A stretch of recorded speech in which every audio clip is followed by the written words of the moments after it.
This special board meeting of the Southside Independent School District. Please let the record show that there's a quorum present. Jesse Hernandez present. Ms. Brenda Olivares. Present. Ms. Lisa L. Salazar. Here. Ms. Mary Silva. Present. Ms. Maribel Angel Robles. Present. The time is now 5:32 p.m. on Tuesday, August 20th, 2024. As President I, Jesse Hernandez, call this special board meeting to order. Please note that this meeting is being held and has been posted in accordance with Government Code Chapter 551, State of Texas Open Meetings Act.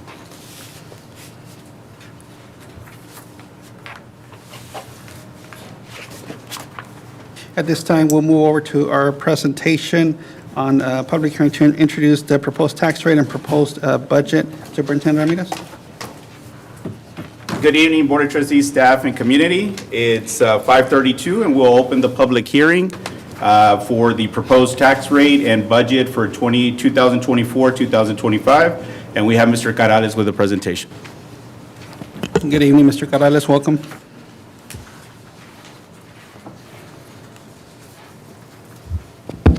Good evening, Board President, members of the board, Superintendent Ramirez. We're here today for this meeting to review the proposed tax rate for the 24-25 school year and the 24-25 budget. Most of today is to go make sure that we're in compliance with all the legal requirements, and so we're here to tell you that this meeting has been posted in the newspaper properly, the proper budgets have been posted to the website. And so today, since we've had 4 budget workshops, today is to go through the legal requirements of setting the legal budget, approving the certified values from the appraisal district, a defeasance resolution for the debt service tax rate, approving the no new revenue tax rate and the voter approved tax rate, and then the tax rate resolution. Before I keep going, I got to remember to thank everybody though, because I have a lot of people to thank. Everybody in the business office, of course, HR for their help with all the personnel budgets, technology because my laptop broke right in the middle of this process and they got me up and running very quickly. Superintendent, his staff, and of course all of y'all. This year's legal budget, I'm not sure what I have on the screen here, not too much. This is a tax rate that was actually posted to the newspaper, and of course this is a budget that we're actually looking at to adopting. We legally have to adopt 3 budgets: the general fund, the food service, and the debt service. This year's general fund is $71 million. We are currently at $75 million, so we're still reducing the budget quite a bit. We've reduced it down to $4 million. That is still going to be very, very tight. Very difficult to meet that revenue estimate, very difficult to stay within that, but that's what our target is for next year. Mostly because at one point, back in November when I arrived, the budget here was $77 million. So we're going from 77 at the highest level to a $71 million budget. So there's a lot of things to reduce in a short period of time. The food service budget is very similar to last year. We had a 7.2 million. We've increased to 8.6 in this current year. I want to add that they do have a large budget at $11 million currently. Most of that was adjusted on purpose. As we mentioned, we need to spend down some of their fund balance. Debt service is going to be only a difference of $13,920.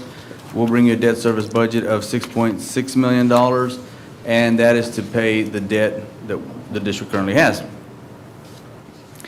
The next thing we'll bring you is the certified rolls of the appraisal district. Once again, another requirement that we actually approve the certified values that the appraisal district sent to the school district and we use to calculate our tax rate. The defeasance resolution, that's the resolution that we'll be looking at to approve in order to keep our debt rate at the same tax rate that we were using in the prior year. That resolution will also help us pay off some debt much quicker.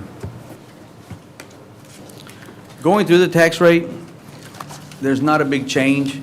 Part of the change is is 1 penny. It's 1 penny on the M&O side. The M&O tax rate is made up of three different tax rates. You have your Tier 1, your golden pennies, and your copper pennies. It's the maximum compressed rate that we work with TA that actually gets compressed. That was compressed a penny. That started in 2019, and so we still had some compression due to the values growing. We only reduced 1 penny. So the tax rate will be .7615 from .773550, so .013 less than the prior year. The INS tax rate will be almost identical. You got to go 4, 5, 6 decimal places out to actually catch the difference, but we'll be looking at INS tax rate of .328884. Mr. Corrales, can you advance the slides? I think. So I don't know if I have the tax rates looking real small there, but that's kind of where the tax rates are at on the slides. Perfect. These are just my notes that I kind of made for myself here on where we're at. Thank you. But these notes fit the board agenda items that are actually that we'll be looking at when we, they match the tax rate board agenda item. As I mentioned, the INS tax rate, it's going to be .000084 less than the prior year. And of course, the last thing that we'll be looking at today is going to be this year's tax rate resolution or / ordinance. It's something that we actually legally need to adopt in order to set the tax rate for this school year. So is there any questions on what we're doing on the legal process today? Any questions or comments from Mr. Corrales? No questions, sir. Thank you.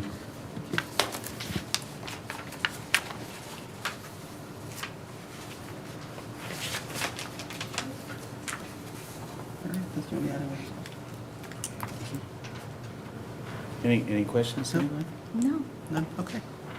All right, at this time, we do not have any public comments, so I'll go ahead and make a motion to adjourn our special meeting. Do I have a second? Ms. Lisa El Salazar seconds. All in favor for adjournment, say aye. Aye. Okay, the time is now 5:39 PM, and we are adjourned.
Okay, good evening, everyone, and welcome to this regular called school board meeting of the Southside Independent School District.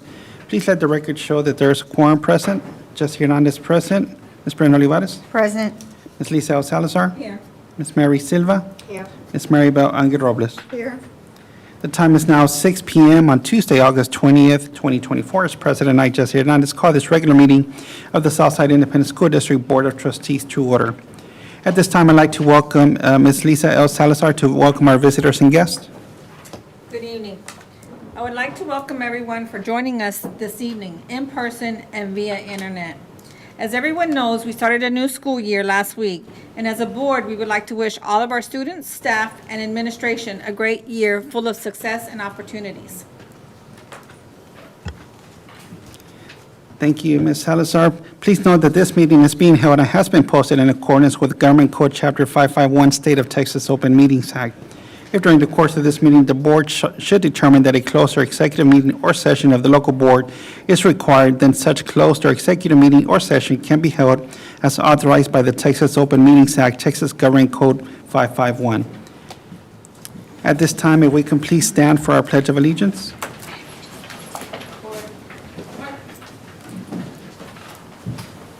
Mark time. Mark. Colors. Hope.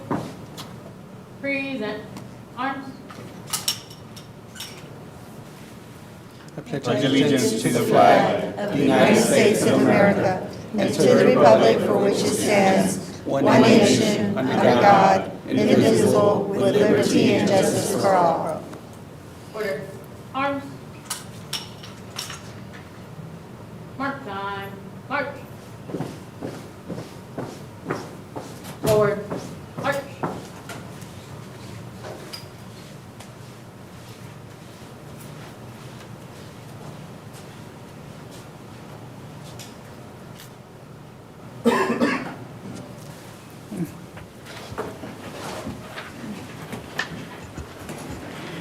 Thank you. Please let the record show that Ms. Morales Garcia has joined us at 6:02 p.m. Welcome, Ms. Garcia.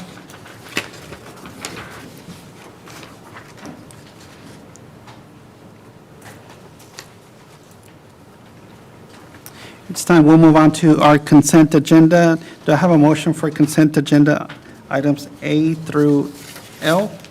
Mr. Hernandez, I'd like to pull item F and G from the consent agenda to be discussed. I'll second. Thank you. Ms. Brenda Olivares makes a motion, pull items F and G. Ms. Salazar seconds. All in favor, say aye. Aye. All right. Okay, so we're putting items say F through G. Do I have a follow-up motion for approval of items A through E and H through L? I'll make a motion to approve A through E and H through L. Ms. Lisa L. Salazar makes the motion. Do I have a second? I'll second. Ms. Brenda Olivares seconds. Okay. Ms. Olivares? Yes. Ms. Morales Garcia? Yes. Ms. Salazar? Yes. Ms. Silva? Yes. Ms. Angel Robles? Yes. I, Jesse Hernandez, yes. Motion carries. So we'll move on back to the pulled item, item F. Consider approval of an interlocal agreement between Houston ISD and Southside ISD to provide school health and related services, otherwise known as SHARS, program services beginning September 1st, 2024, and ending August 31st, 2025, at a proposed rate of 4% interim billing and 0% cost report with a $1,200 technology fee. Superintendent Ramirez? Good evening, Board of Trustees, staff, and community.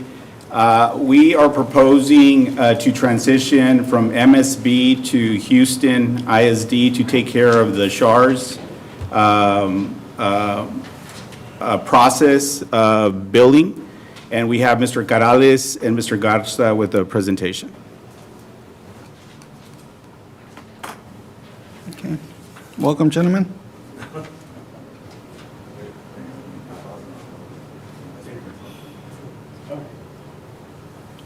Thank you, Board President, Mr. Hernandez, Superintendent, and board members and members of the community. Is it on? Thank you. Test, all right. My name is Dan Garza, Purchasing Director, And we did have a contractual relationship with MSB, and we since terminated that agreement, and we are partnering right now. The intent is to do an interlocal agreement with Houston ISD for the SHARS program, and as you mentioned, it would be a 4% interim billing at zero cost reporting with a $1,200 technology initial fee. And I have Mr. Cadales here to talk further on this subject. I want to give everybody a chance. Is there any direct questions right now to get started, or do you want us to keep going? Ms. Salazar? So it's not really a direct question. There was a conversation that happened a couple board meetings back. I don't even remember if you were here or not.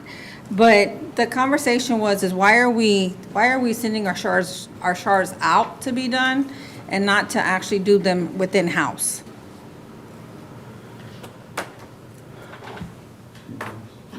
Salinas is here. I don't see Mr. Salinas. I don't know the history of why we have a consultant here. I do know that many districts do use a consultant for the amount of time it takes and the amount of review and the amount of compliance issues, and then the cost. This is a 4% cost, and so the amount of help you actually get for that frees you up from a lot of other people in your district doing those calculations, and all the compliance issue with what you can count and what you can't count. Isn't Houston ISD still under TEA, though? That's a huge concern for me as well. And I agree with that, too. So, yes, so we looked at MSB, and MSB, unfortunately, has gone into some legal issues. What the expectation was on how much the return was going to be last year came very short of what it was. So we did a comparison to Houston ISD and the charges that Houston would do compared to MSB, and there were a savings of $32,800 if we go with Houston compared to MSB.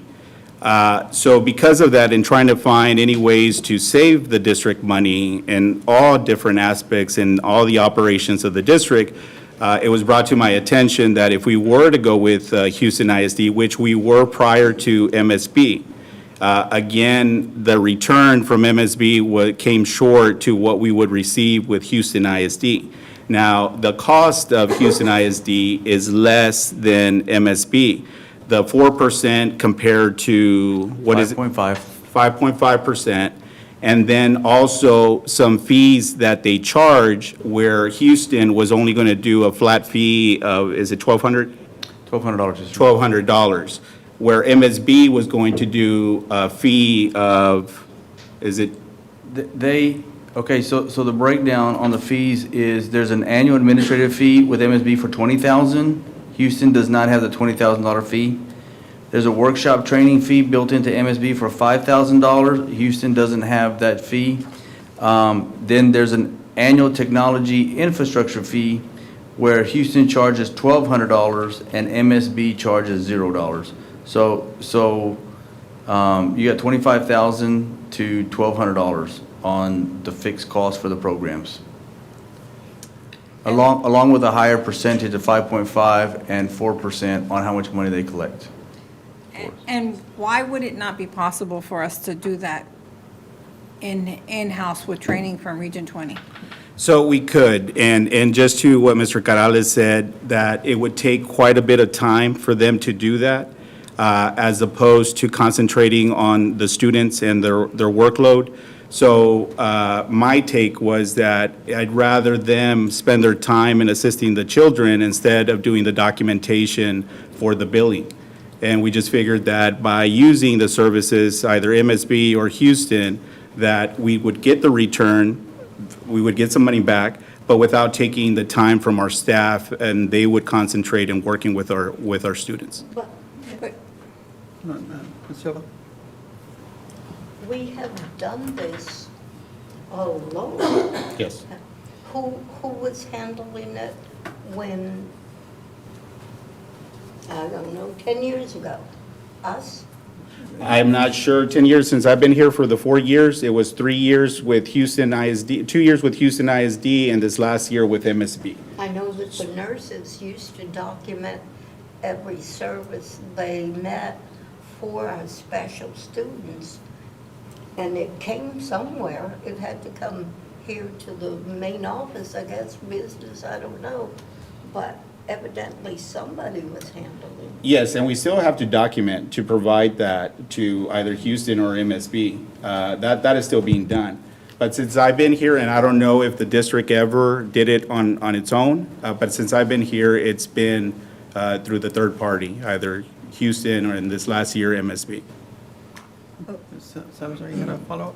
I can't answer who did it before, but I do know that clerical-wise, it can be done, you know, and I know that we didn't, SHARs didn't get big till a few years ago. So, and everybody first started doing it within district, and then they started, Houston opened up, and then some other companies opened up, so of course, you know, they took it off of their plate, but I still feel like it's not taken from our students because it's a clerical position, right? It's not teachers, it's, you know, because all the documentation has to be given over to Houston ISD for them to be able to bill. So that doesn't change. It just comes into somebody else that actually does the data entry part and the reporting part.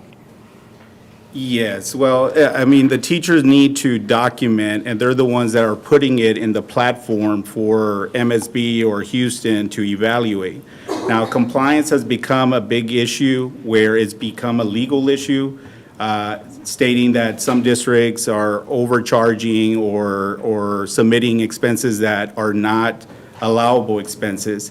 And MSB is one that they specialize on it, and items that they've submitted have been questioned. That's one of the reasons why we're opting to go with Houston. That being said, with the compliance being a huge issue, and our staff not knowing really what's allowed, what's not allowed, because we've, in the last couple of years, or I don't know how long, they relied on MSB or Houston, and we haven't had it ourselves. I would say that if the board is interested in us moving in that direction, that we give staff an opportunity to possibly phase in for the following year where they get practice and you go through training to be able to do it and not do it this 1 year. With the contract with Houston ISD, I seen in there where they take no blame for anything as well. It's like, you know, washing their own hands. I'm not liable for any of the wrongdoing. Am I correct, Mr. Garza? Have you seen that contract? Most of the firms are going to say that we're accountable at the end of the day, so there is that, yes, sir. There's not, I don't know what mistakes they would actually absorb if any company was helping us. So we would endure it and they wouldn't? Is that what I'm hearing from you? So yes, we would. And usually what happens is when we do a cost report at the end of the year, which is a very, very large calculation, this year it was 1.9 million that the state kept. We've had that conversation. If there's changes, for example, we submitted for 1.9 million reimbursement. We did not get that. MSB didn't absorb us not getting that money. The district did not receive that money with MSB or anybody who would have done the cost report or assisted helping us with the cost report. So I guess to tack on to Ms. Salazar, I guess Houston or MSB, wouldn't they have like an errors and omission type policy that would cover any mistakes they make? I mean, if they're making a mistake on something, right, I think anything data-wise that we provide, and if they didn't catch it, right, wouldn't that cover it there? I think,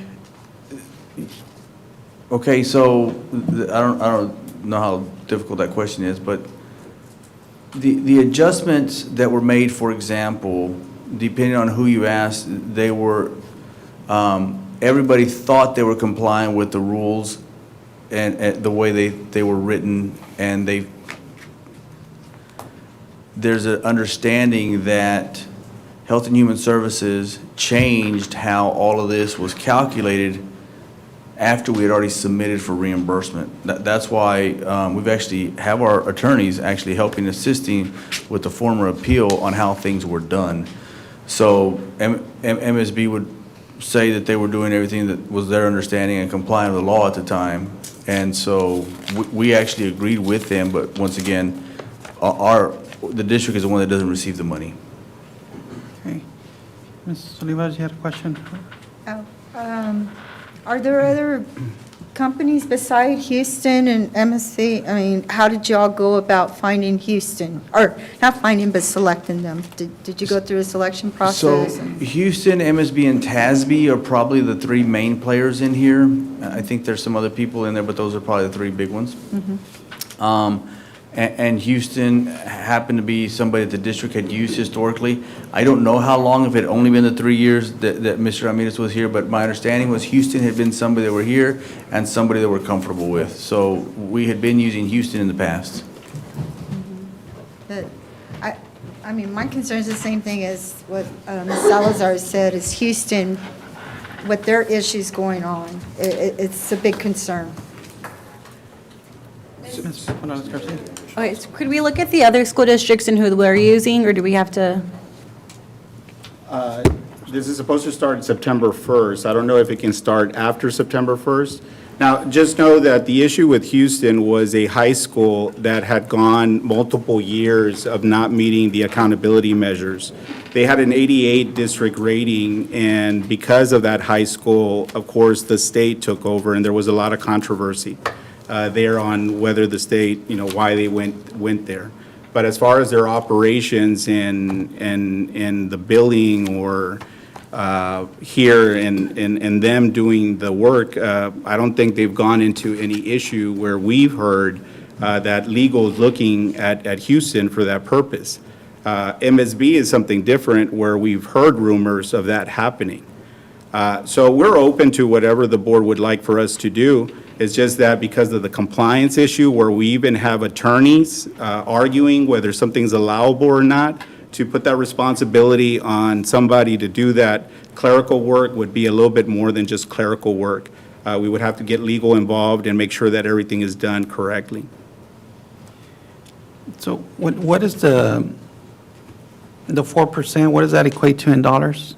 Right now, the estimate is for next year's, I use $605,000 for both programs.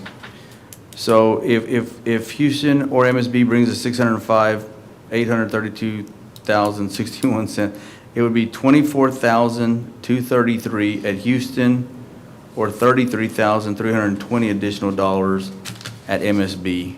So that percentage depends on how much money we actually receive in our cost report reimbursement. And $600,000 is an estimate that was used. And this agreement is a 3-year agreement, is that what I'm reading? We would probably have a year to year. Year to year. It's year to year? I thought I saw. And sir, there is an errors and omissions clause in the contract. Okay.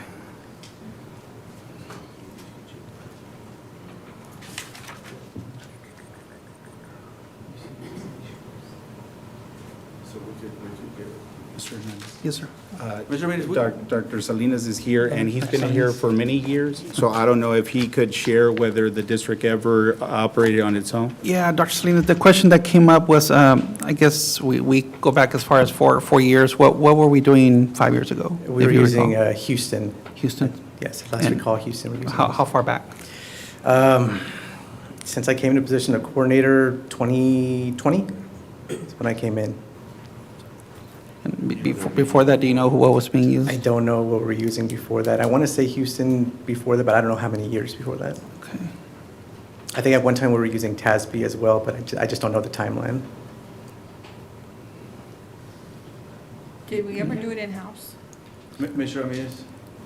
Do you know and are you No, aware ma'am. if it's ever been done To my in-house? knowledge, we've never done it in-house. No. Mm-mm. I know I'm kind of coming Oh, in late. before you do, but just let the record show that Ms. Farias joined us at 6:16 PM. Just hearing that one comment that we used to use TASB, is there not a reason that we don't use TASB anymore?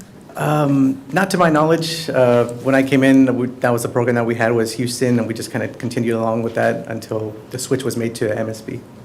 What would that look like for TASB? Most people are familiar with how Houston was gonna work, so we just went 1 year with TASB, so it was gonna go Okay. back to the platform we're previously using. Gotcha. If we need to do this, talking to Dr. Salinas here, I think what we can do is, I'm saying think, in a board meeting, but we can get a platform for them to use. No matter what, we would need a platform, whether it's MSB's platform, this Xlog licensees, Frontline, whatever company he will pick, it will be minimal compared to what the overall cost of something like this is. And so he would get a platform, and we would,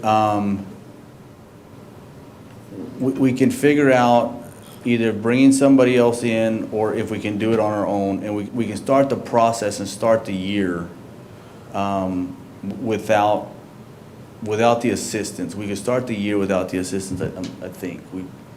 At some point, we may need it again, or we could actually move staff around to figure out how we're actually gonna have somebody do this. But I think we could get started with a platform.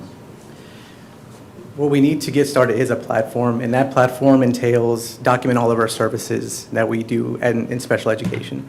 And then from those services, we can pull out the ones that are billable, and we can bill for SHARs for that. But we do need a platform to start out with to document those services. Have you all looked into the different platforms? Because I'm very familiar, of course, with Frontline and with eSuccess and stuff. And, I mean, I no longer work for Frontline, but I do know that they have an excellent program. But I know the prior district that I came from, they're using it, and they have a clerk that's been doing it for over 20 years, entering the information. And prior to that, she did it on iText, and then prior to that was, what was it back then, RCCC or something like that.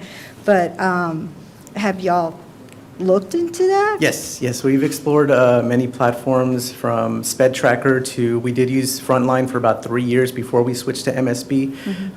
The reason why we went with the MSB software, because it was part of the program, we didn't have to pay an additional cost for that. But before MSB, we did have Frontline, and there was a cost for that service there. And we used that for about 3 years, like I mentioned.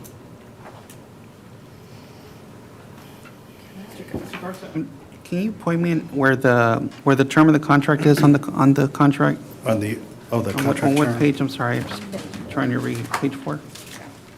Thank you. It's on the very first page. You're talking about the contract term? It says this agreement shall commence on September 1st, 2024, and shall remain in effect until August 31st, 2025. And the renewal, okay. And on page 5 on the top, there's an errors and omissions clause. Yeah, I did see that. Thank you.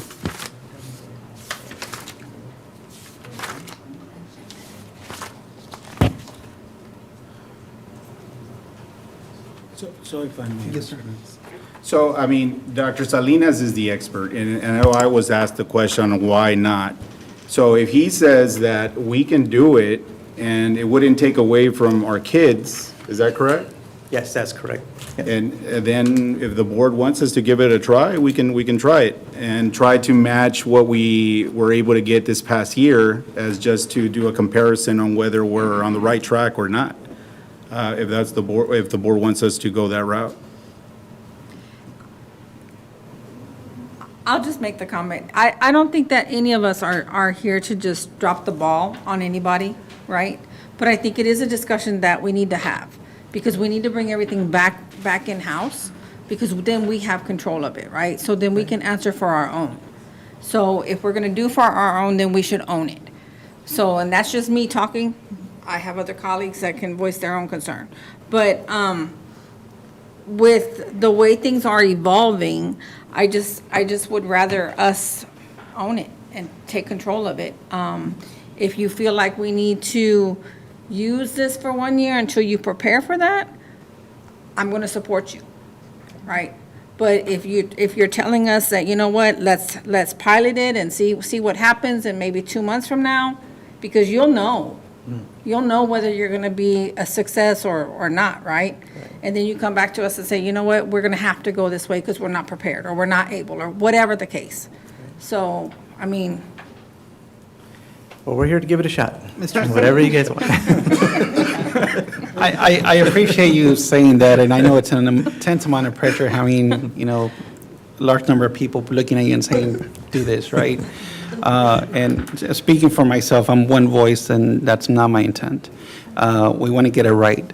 In all grand schemes of things, right, $24,000, it's a lot of money, but it protects us from a lot of things. So my question to you is, are you confident that if we take it on today, that you can cover us from a legal perspective and a billing perspective with 100% certainty? I'm confident that we can document the services that we need. We'll just need the time to do the extra steps of the processes that we were not familiar with by doing it in-house. But documenting the services, not a problem. We should be able to take care of that. So, second question, if we're to say we do this for a year, but in December, I put this on the agenda and we come back and, I guess what I'm asking, could you and your team do this in parallel with Houston ISD, and then we do a comparison of gaps or number matching, right, to make sure everything's there? Could we do that, and will we be able to tell what's what, right? And to give you a level of confidence, because the last thing I want to do is set you up for failure. That's not productive for anybody and for our students. I have confidence that it can get done. There might be some extra steps to the processes, but I think the hardest part is just going to be learning the new processes if we're doing it in-house. If we're going to try it with Houston, we can do that. We're familiar with that. We've been doing it before we used MSB. So that shouldn't be a problem. It's just learning the new steps, and I think we can do it at the same time. So, would it be a big cost to go with Frontline in hiring somebody or using somebody in your department to do the intern? Like, I guess what I'm asking is, will there be a savings versus using an outsource? I haven't priced the Medicaid services through Frontline, but we did, like I mentioned, we did use Frontline for service tracking in the past, and the costs for that was roughly about $30,000. 6,000 more. Any other discussion, comments? It's in-house. Like she said, we would own the data. We'd have control over it. But we own the data today. I mean, Well, it's our yeah. data. it's our data. We can send it over. Right.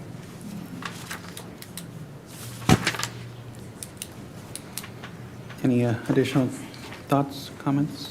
Well, I mean, it doesn't just have to be Frontline. Y'all can look into other programs, right? We are even considering the XLOGS program, licensing that program, since the service providers are already used to that program. They've been trained on it for a whole year. They're familiar with it. So it's just a matter of putting those services into that platform. And then it would take extra efforts to put those services in a different platform in order to bill for SHARs. As before MSB, we put it into the software program, and MSB took care of the work and billed there. Is there a platform at all today here at Southside? I'm sorry, can you repeat that? Is there a platform at all here at Southside today to do this? Yes, we're utilizing XLOGS right now, but if we move away from that, then we'd have to have those conversations of possibly licensing just that platform, XLOGS, for service tracking, without the Medicaid piece to it. I have another question. And Region 20, do they have anything at Region 20 that that they can offer? I mean, they have with the sender and stuff. I'm not familiar with a service tracking platform with Region 20, but like I mentioned, we have explored Sped Tracker, Frontline we've used in the past, and currently we're using XLOGS. So those are the three that I'm familiar with.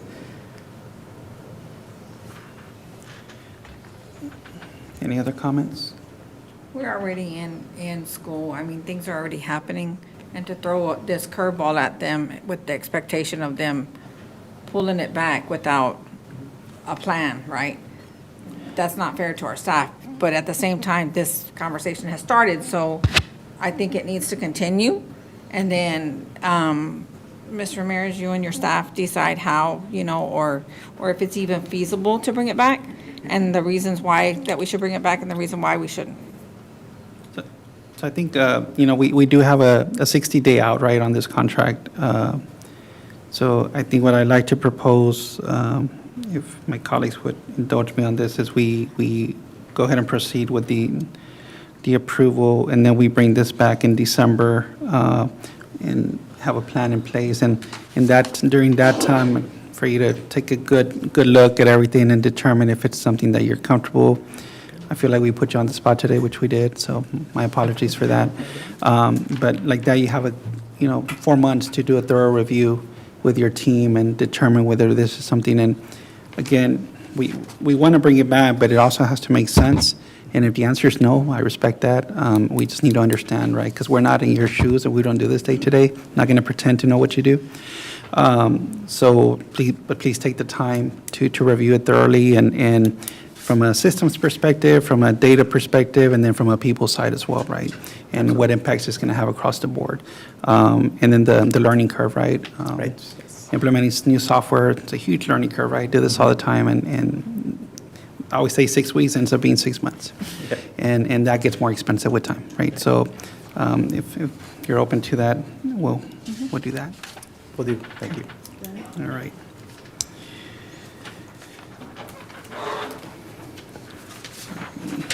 Get organized here.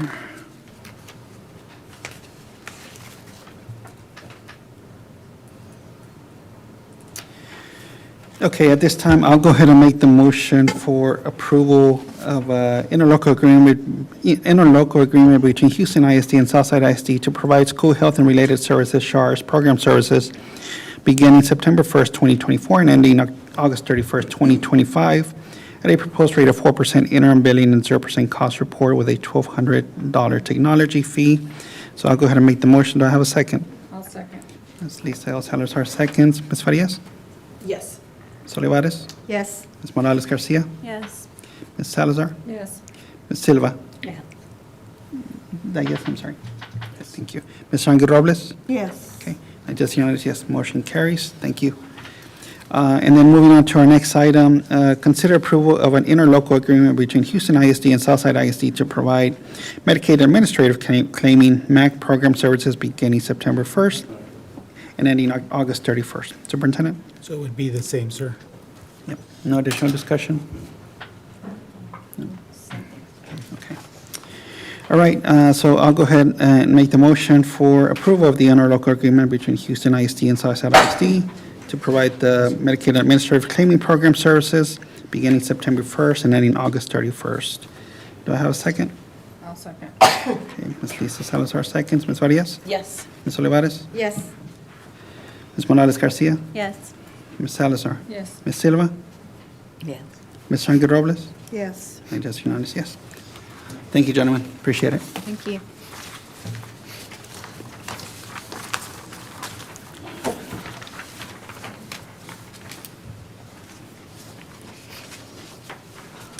Okay, moving on to item 5, presentations, informational review of financial statements for July 2024. Superintendent Ramirez? Mr. Board President, with the update on the finances for the month of July, we have Mr. Corrales. Welcome again, Mr. Corrales.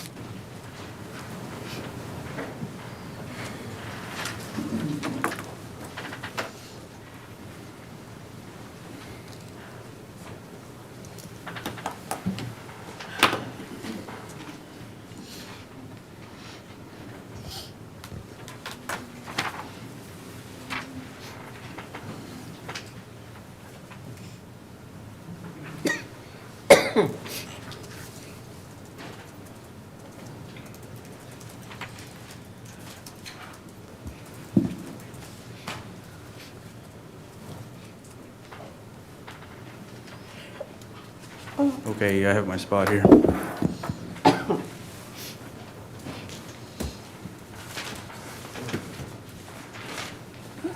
Looking at the current general fund budget, we keep talking about the $71 million revenue and expenditures that we're trying to estimate. Those numbers are still coming in line. If you look at the local revenue, Out of $22 million, we brought in 19. We've known that for a while, that we were not going to actually reach that revenue estimate on the local tax side. State revenue exceeded a little bit more. That is where we think the adjustment is going to be coming from. TEA has to update a lot of numbers in order for us to, for example, all the PEMS numbers to get ADA in there. So they pay us off their estimates, and as we get closer to closing out the year, we're able to enter our total tax collections and then total average daily attendance in all the categories that we receive funding in. So that's where we're expecting the adjustment to be at. The federal revenue at 2.2, we brought in 635. We've known we were going to be short there. We talked about the $1.9 million we did not receive from SHARS this year. Had we received that money, we would have been, we would have made the $2.2 million, but being the fact that that hadn't come in, then that's why we're missing that. But we're hoping to still generate. We're at 66 right now. We're hoping with selling up with the state that we'll be able to get that number up. The $57 million that is spent through July, one simple way of looking at that is you divide it by 11 months and you take your average to figure out what our next month is going to cost us. 57, we had the 5.2 million, which is what we're spending on an average month right now. And then, of course, we have that large number of on behalf and August accruals. And then we still have to pay for the turf, which is $500,000. So taking the numbers that we count, we know that we need to pay. Today's estimate on expenditures is $70,664,000 on what we'll spend that year. So same thing, very, very close to the $70 million and $71 million. And there will be a lot of adjustments as we get ready for audit. So we'll present in August, but those numbers are going to have a lot of adjustments, not because anything's wrong, it's just that time of year for us to get all of our adjustments in to close out the books and get ready for audit. So the numbers in August will change by the time we actually present audit, more than likely. Moving on to the next one there, food service. We've gone through this several times talking about how food service had a $7.7 million budget, 11.2 in expenditures, and they have been trying to spend that down, and it is difficult. The money needs to be spent on kids and the program. You just can't spend it on anything. It is federal money. It does belong to the child nutrition program, and you need to spend it on ways that actually benefit the child nutrition program, which makes it a little difficult because the program's not that large. So we've overspent right now $230,000 from what revenues are right now, and of course we will have some more expenditures in this board meeting to approve to help spend that down. And the debt service, of course, we have our last payment in August, so still no movement on the expenditure side, and that's a financial update. Thank you, Mr. Corrales. Any questions or comments from Mr. Corrales? Okay, yeah, great job. Ms. Ramirez, you got some money to spend. All right, moving on to next presentation, TASB and Diamond Communications Connected Texas Program. Superintendent? Mr. Board President, the administration evaluated ways to improve cell phone connectivity at the district to assist in the day-to-day operations and also in case of an emergency. And we have our Technology Director, Mr. Herring, and representatives from Connect Ed for the presentation. Good evening, welcome. Thank you. Good evening, Board of Trustees and Superintendent Ramirez. So this evening, I have the pleasure of introducing Karen O'Grady from TASB, who in partnership with Dale Shoemaker and Diamond Communication will present on the Connect Ed Texas program, which seeks to improve cell connectivity and coverage throughout the Southside community and school district. Thank you. We appreciate you having us here tonight. I'm Karen O'Grady. I'm with TASB Facility Services, and we wanted to present to you the information on Connect Ed Texas. It's a new initiative that we rolled out starting in March of this year, and we're really proud to be bringing it to school districts. It all kind of came into fruition back as the safety and security guidelines were laid out for school districts across the state. And we had some school districts who reached out to us and said, we can't meet these expectations based on the current cellular connectivity we have. We can't make connections between our schools or communicate with the people who are outside our school. Do you have any way to help us? And we said, let's look at it. So we reached out to the cellular development companies and infrastructure companies across the country, asked them how they could see themselves working with TASB and with our member districts. And kind of throughout that process, Diamond Communications stood out as being a company that shared a similar culture with TASB and could provide the same level of professionalism and customer service that you expect from us. So we asked them to join us, and they developed with us the Connected Texas program, which brings the cellular connectivity into the school district through infrastructure or cell tower, and hopefully can provide a little bit of additional revenue into the district as well. So I've got Dale Shoemaker, he's the Vice President of Diamond Communications, and I'm going to let him provide all of those details for you. Thank you. Thank you, Karen. Thank you, Board. Let me see if I can make this work here. Great. Fantastic. Well, thank you very much. My name is Dale Shoemaker. I'm Vice President with Diamond Communications. I've been working with the cellular carriers to develop their infrastructure and also the public safety folks, the Motorola's and the Harris's of the world, for like 27 years now. It's been a while. Diamond is full of people like me. We have about 150. And so we are the second largest privately owned tower infrastructure company. So basically, we meet with the carriers every week and talk to them about their coverage of their systems and try to help provide them infrastructure to develop that. A lot of times that looks like in the form of a cell tower. And what we do is we are seeking to partner with ISDs that are interested in entertaining the idea of having a cell tower or antennas on their property. It does not commit you to anything. All we are looking to enter into is just a marketing agreement, which just allows us to go to the carriers and say, we're working with Southside ISD and want to bring you all opportunities. You can always say no. This program does not cost you a dime ever. So that's the summary kind of that Karen introduced. We are looking to market the properties. It's no cost. Having an antenna structure on your property instead of the neighbor's property brings revenue to you all instead of the neighbor. And it also improves coverage to your school and the community around it. This is just in the packet. Diamond's been around a long time. As you know, TASB is very protective of their name, and they wouldn't, they put us through like a 2-year interview process to make sure we're a good fit.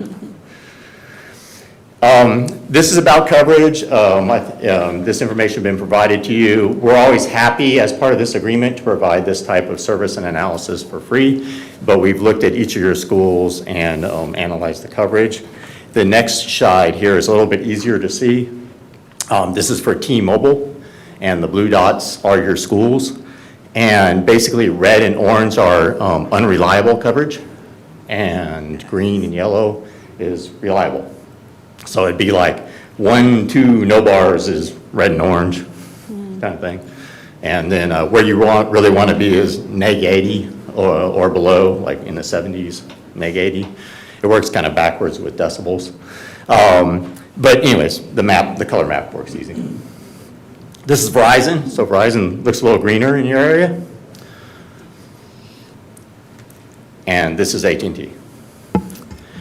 So what we do is we analyze this type of stuff and talk to the school district and your IT director and see where you have gaps. And then we talk to the carriers about those and try to raise a flag to say, hey, what about spending some money over here at Southside as opposed to wherever else they have a budget just like you all. And just trying to raise awareness to you all and bring you opportunities. We will not waste your time in bringing you and talking, taking up your time unless we have an opportunity to bring to you. And again, you can always say it's not the right opportunity. What that would typically look like, we built all of these with diamond that are on the picture right now, but what it'll typically look like is a 120-foot monopole type structure like you see on the left, and about a 50 by 50 area in the bottom, just a fenced area. We'd make sure that's appropriate for whatever aesthetics and just the educational process of the facility that it was at. And we can also, in the middle there, that's replacing a ball field light with something that's more structurally capable and a little bit taller at a baseball field. And then we've even done fully enclosed, fiberglass, RF transparent type enclosures. And you see a monopine, you've probably seen those at different places. It would probably look a little odd here. And then we can go on top of rooftops as well. But all things that are possible. For the purposes of this next slide, we're thinking about the one on the left there, a typical monopole, about 120 foot. And like I said, this is a revenue sharing program. And so if you did have a tall building that was 60, 80 feet, or a water tank, and we're able to go on that with antennas, in that case, since you're providing the infrastructure, literally, when a check comes in each month from the carriers, we would just write a check to you all for 75% of it. In most cases, we have to build the structure, so that costs a bit more. And in those situations, the ISD would receive 30% of that revenue every month. And then if we put a third carrier, meaning AT&T, Verizon, and then a T-Mobile, that would jump to 40% for that carrier. So assuming one carrier came on each year, you have some numbers there that show it going from $9,000 to $30,000 a year in revenue for the school, and then over 10 years to approximately $300,000. This all works because the carriers want to improve their network by going on your property. So it's no guarantees, but at least we'd be out there fighting for you. That's what this gives us. We also have a full indoor connectivity team. We have talked to a large number of school districts, and everybody has this in common, that they have indoor connectivity issues, and happy to help you with making decisions there. Again, that advice is free. The solution, however, for these, the carriers will not pay for it, so it's outside the scope, and it would cost additional money.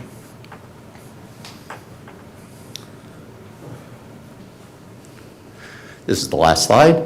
So the next step that we would be asking for is to sign a site marketing agreement with you all. It would be a 5-year agreement. Again, it costs nothing, commits you to nothing, just allows us to bring you opportunities. Thank you for your time. Any questions? Any questions? Morales Garcia? I just want to say that I love this. I know a few board meetings ago, we had discussed having connectivity issues at our campuses. And as we all learned with COVID, the digital divide is very real, especially within our own district. So I'm looking forward to this new opportunity. I was going to say the same thing. I'll echo that. Yeah. It's great to see that. Thank you. You're welcome. Any other questions? Okay, I appreciate it. Thank you so much. Thank you for Looks your like time. a great opportunity. Thank you.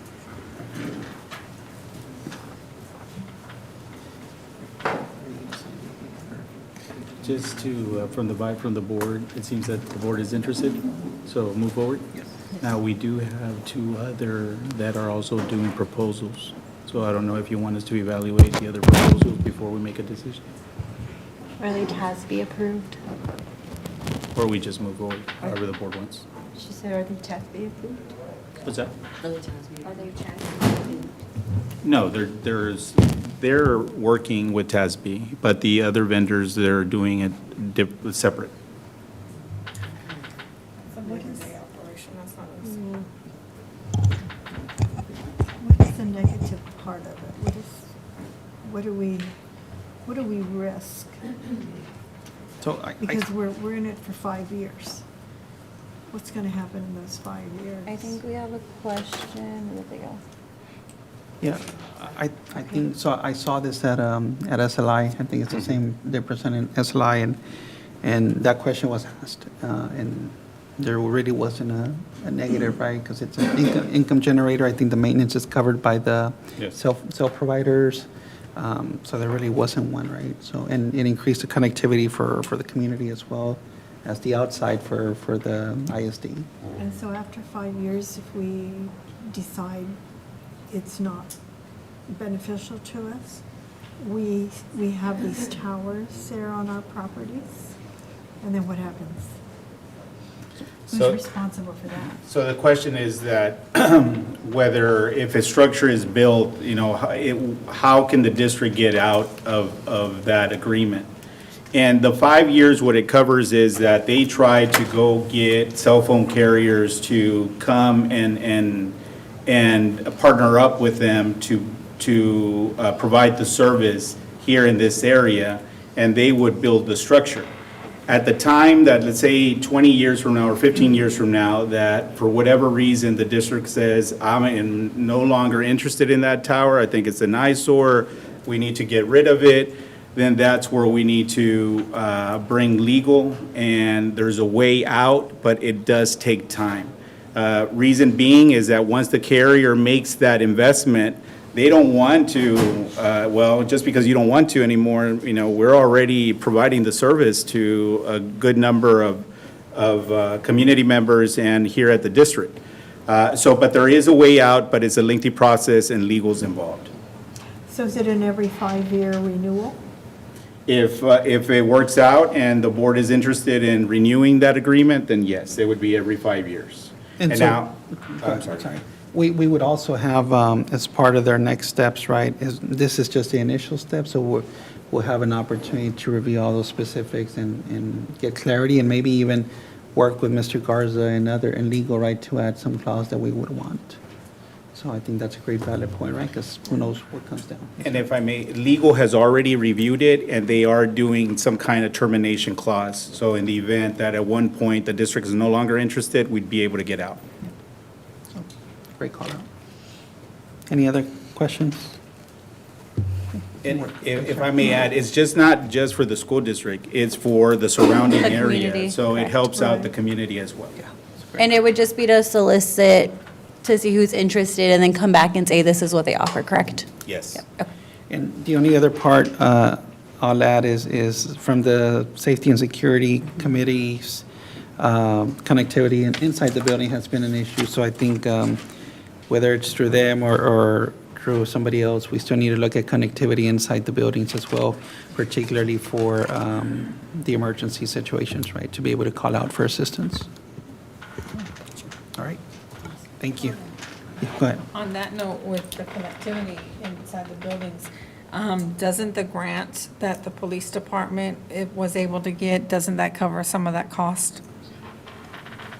So I know the grant took care of the engineering, if there was any engineering involved. I'm not sure if it would cover this agreement. Do you know, Dr. Olguin? I'm not sure.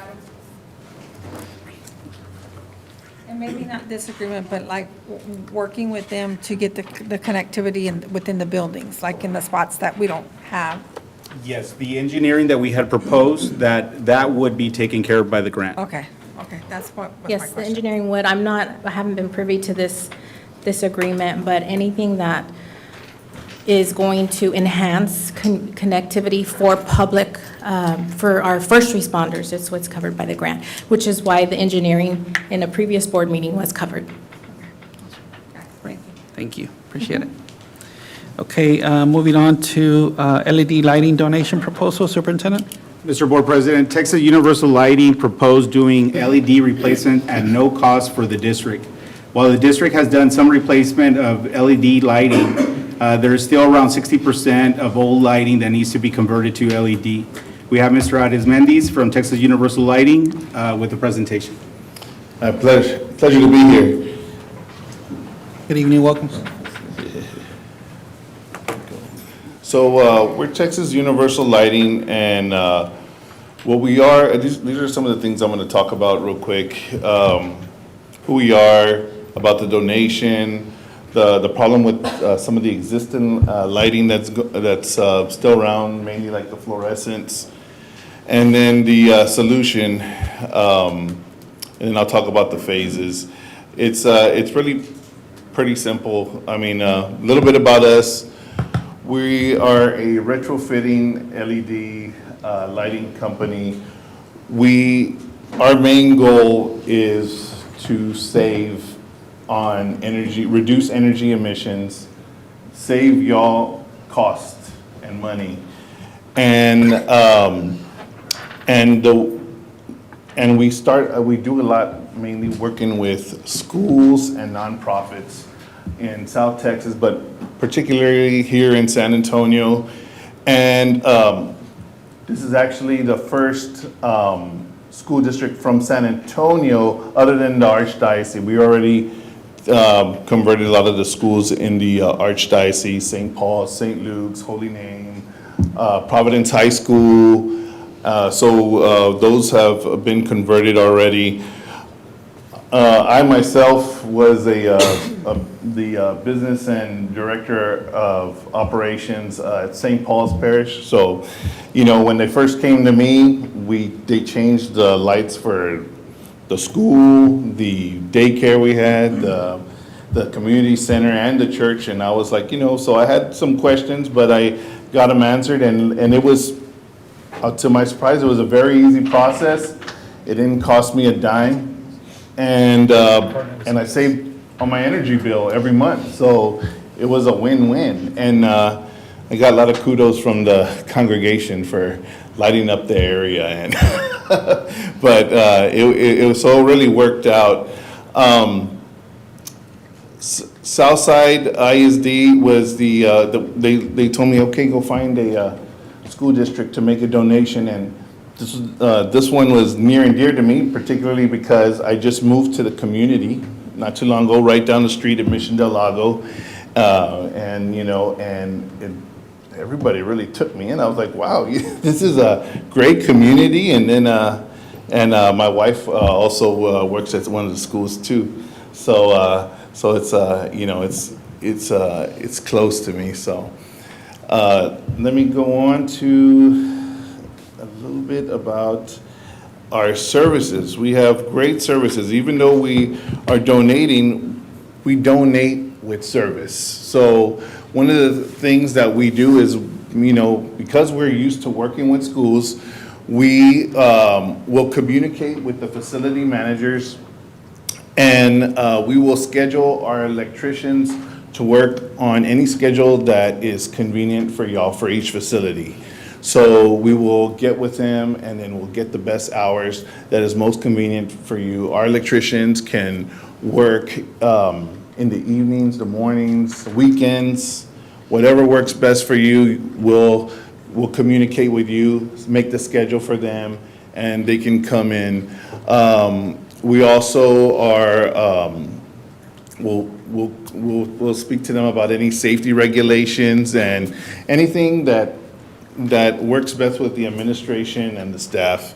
The installation of the lights also comes with a 2-year maintenance warranty. So you don't even have to use your staff if anything goes wrong with any of the lights or fixtures, even if it's just one. Just give us a call, and I'll send them over here, and they'll come and replace it, again, at the best convenient time for y'all. And that's for 2 years. And then each bulb itself is a 5-year warranty. So each bulb has a 5-year warranty, so that we get replacements on those bulbs. Now, one thing I will let you know is that the lighting on each LED is brighter than what you're used to with the fluorescents. So if you were, just as an example, to have like a 4, or like these, the 3 lamp fixture, we would go from 4 to 2, or from 3 to 2, because the amount of light that it would put out would be a little bit more than even if you had all 4 fluorescents in there. So, and so they put out more light, but they run cold, and they the good thing about it is that they have there's it's a lot healthier for, because there's a lot of concerns now with the fluorescents. They've done a lot of studies with the fluorescents, and there's a lot of health concerns with those. So, let's see, and we'll talk more about that, and that's right here. So that's the problem, is that, most of the commercial facilities that have fluorescent lightings have health risks. The mercury content, of course, the energy efficiency, and then also they have, it doesn't state it here, but they flicker. And I know you've seen them flicker before, but even when they're not, it doesn't seem like they're flickering, they actually are. And it's not healthy. So the LEDs, they're, like I said, they run cold. It's a different kind of lighting. And altogether, studies have shown that students and staff work better with that type of lighting. So that's the solution, is us coming in, switching the light around, lowering your energy costs. You got improved quality lighting, durability, health benefits. LEDs are environmentally friendly. They're long lasting. They last a long time. So that's another great quality of them. And the phases of the installation, it's really easy. It's all we ask from y'all is that we just need a signed application from, it's a CPS application, because we are contractors, preferred contractors with CPS. And we'll submit the application, and then the only other thing we need is copies of the CPS utility bills of each facility and meter reads, and a pre-approved incentive payment request form. And so the reason why we need those is because that's what helps us gauge how much we're saving you on cost and energy, because that's our main goal. Main goal is for us to save and also help out the energy grid, So, and then after that, I'll conduct a light count along with a CPS inspector. And he's gonna come with me, and as I'm counting the lights, what he'll do is he's gonna look and see what lights are there, because if they're already LED, we're not gonna change them. He's only gonna change the ones that need to be changed. And then after that, I will order the lights after the light count. As soon as the lights come in for that facility, that's when I will get with the facility manager to schedule the work hours for the electricians to come in. The LED we'll start with the LED installation. After the to tell you how fast the installation takes place, it all depends on your fixtures.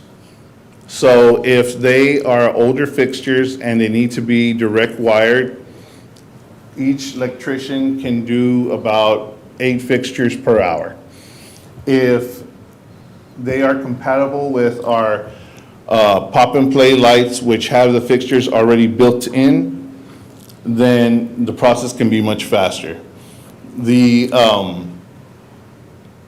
After installation, CPS will then again do a post inspection of each facility. And he's just going in to make sure that they did the work right and that all the lights were converted. So, and then we'll just ask for one more submission of the CPS utility bills, just to see what the difference was. And then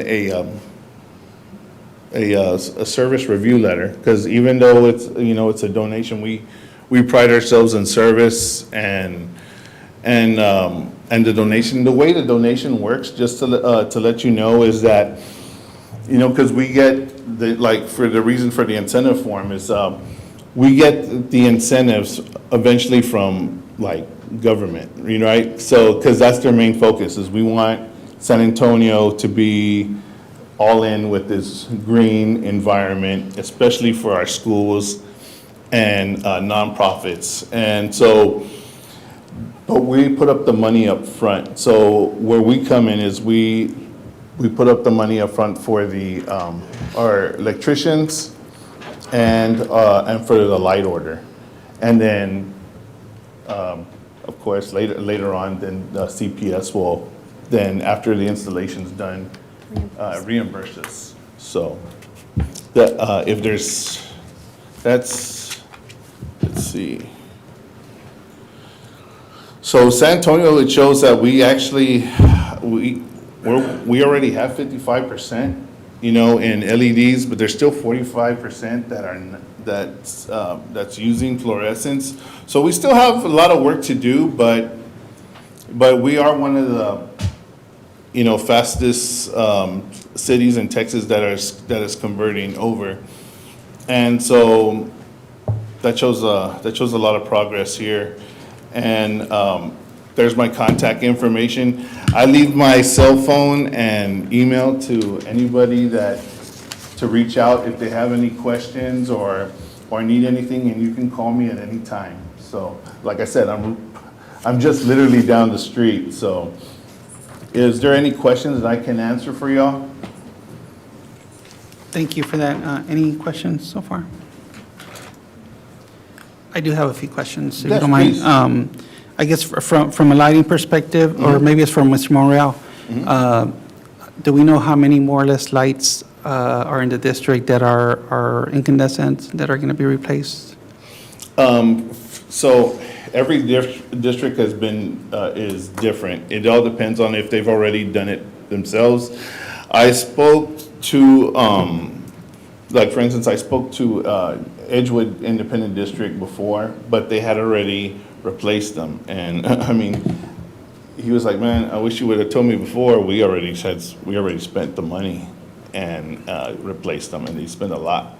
So, so the thing is that we're trying to get the word out as fast as possible so that we could take advantage of these donations while we can. So. Mr. Monreal, are you aware of the number in the district, or have we done any rebates before with CPS? Good evening. Currently, sir, we have about 40% already converted. We also have light panels that we're installing. We did some upgrades to the area of the locker rooms already, just most recently last week, because we have some panels that we're replacing to LED lights, so it has been an initiative that we've been ongoing for a few years already. With this program, it would facilitate it to expedite it, and then energy can be saved. Okay. So. And then the donation, is that going to, if you have to replace any ballasts, is that going to cover the replacement of the ballasts as well? So, yeah, yes, so if the ballasts have to be replaced, if they're one of the ones that we replaced, then yes, we will come and replace any ballasts as well as bulbs. But on the initial install?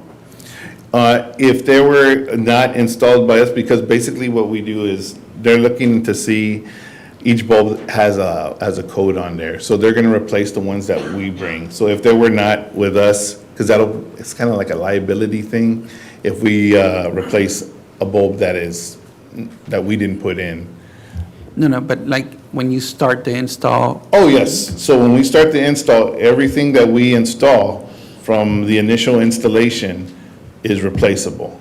And that's covered in the 2-year maintenance warranty and the bulbs as well with the 5-year warranty. But that includes the ballasts as well. Okay. And then the funding, you mentioned some federal funding, but is this coming from the STEP program at CPS, or is there federal dollars? Yeah, so yes, so it's it trickles downhill, but it goes to CPS, and they use us as contractors to put in the lights for them. Okay, but there's no, because the STEP program's not federally funded, so I just want to make sure we're clear. Yeah, Okay. that's right. Good. Any other questions? Okay, thank you. All right. Thank you. Thank you, sir.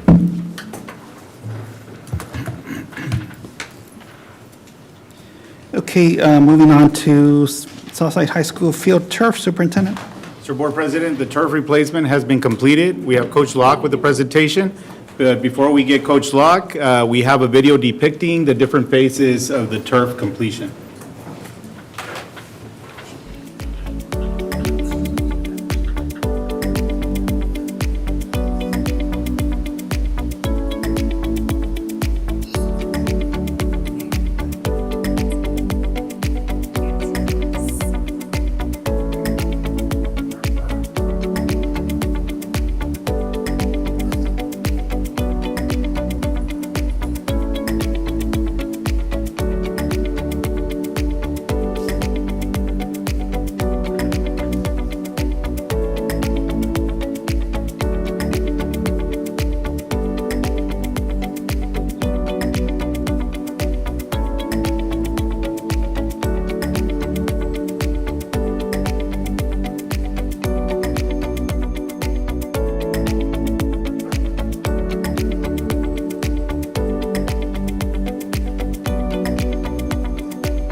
Welcome, Coach. Good evening. Good evening. Well, I just want to say I've never seen an installation go as fast as this one happened. They ripped it up in 1 week. They installed it in 3 weeks, and it was ready to go. And it's beautiful. It's I don't know if you've seen it yet firsthand, but we had our midnight practice the other night, and the kids love it. And it's like went from the outhouse to the penthouse in turf. It's really nice. I really appreciate Superintendent Ramirez making this recommendation, the board approving this. Our kids they're just so thrilled, because it's unbelievable how soft that is compared to what we were on, and how much more safe it is. Band's been on it a few times. Drill team's just to get on it. I talked to her today, and it's just unbelievable. I appreciate it. Y'all did the right things for the kids, and that was just the right thing to do. Thank y'all so much. We've also, the only thing I'll tell you, it did freak my kicker out, because they installed college and pro uprights on the thing, and he looked at it, and he's like, he didn't know it's like 15 feet higher than a normal goalpost, so it was like, I kind of get him, but he's a young guy, he don't know any difference. He'll be just fine. And I want to thank Mr. Garza and Mr. Krause in this deal, with all the things you've done. The color patterns are unbelievable. The logo looks amazing. The color for soccer looks amazing. I mean, they just did an outstanding job. It was really, they're the #1 company for a reason, and I guess, you see that it's top notch. I also want to thank Mr. Monreal and Mr. Ramirez for our locker room situation. And we moved in Saturday morning to our locker room. We still have 96 lockers coming, but talking about the LED lights, Mr. Monreal hit that. We got brand new LED lights in there, and they painted it, redid it. It looks like a new place. And we had over 40 ex-players come to the Midnight Madness the other day, and they kind of jealous about that dressing room now. I don't know. They don't know, when do we get to, look what you did. Because of what you've done, you get others benefit. So thank you very much for everything you're doing. Are there any questions about it? Or? All right. Thank you, Coach. I will say this. We had one issue, and I called them at 8 o'clock, because we practice at 6 in the morning. That's why I'm dragging. But We practiced at 6, and I called them at 8, and they were there about 10:30 and fixed it. And it was like, that was unbelievable, because that was not the way it was with the previous company we had. So I was excited about that. So they stand by their word, and that's a great thing. Great. Any questions or comments? Comment. Yes. I've been following on Facebook the postings you've been putting on there, and I've been sharing it, and I've been getting a lot of responses back from people from different districts, like, wow, how'd you do that, and who's doing it, and how, they The love turf? it. It's beautiful, yes, Oh, the yeah, turf. it's- It's beautiful. I don't know if there's a better-looking turf in the city of San Antonio than that one right now. And I know it's new, but it just really looks, the pattern, the green, light green, dark green, man, that just looks outstanding. And a lot of people will get to use it, and I'm just so excited about it. So are the kids, and that's the main thing, the kids, It So- brings a lot of pride. It does, it's brings a a lot of prideful pride to the thing, and district. we used to be, the last few years, nobody really wanted to come here and play because the turf was like this. Like being tackled on cement, and now they walk on it. The kid, the first day of practice was amazing, because they walked out there and they sunk, they were like, what is, this is a field, it's really, so it was good to see, but I thank y'all so much for what y'all done. I have to say, I saw it in person, and it is really nice. It is And it's pretty. it gets the kids excited to It play. is, the community so, too, I mean, they ought to be yeah. really proud of that, it looks really good. It's really great. What is the plan for maintenance? We got in fact, we're on, our first games on it are next week, and Field Turf is coming out and showing us how to do it the first time. Do And we they're gonna- have the machinery necessary? Yes, they're gonna do all that and bring it out and show us how to sweep it and flood, to get it to stand up, which, right now, I don't really, it's They nice used- now, but you still need to do it. They used to use fabric softener on it at one time. Yeah, they did. They used to use that, but not anymore. They don't do that. So it's a lot easier now and a lot simple. We just had to put it on a schedule and do it, so we're gonna do it. Any other comments? We're ready for some football. Yeah. We'll see. We got 15 sophomores on the varsity, so we're gonna be really young, but they're good. They're just 15 years old. So I'm ready for some too, so it's about time. Well, thank you. Thank you, y'all. Coach. Thank you. Appreciate it.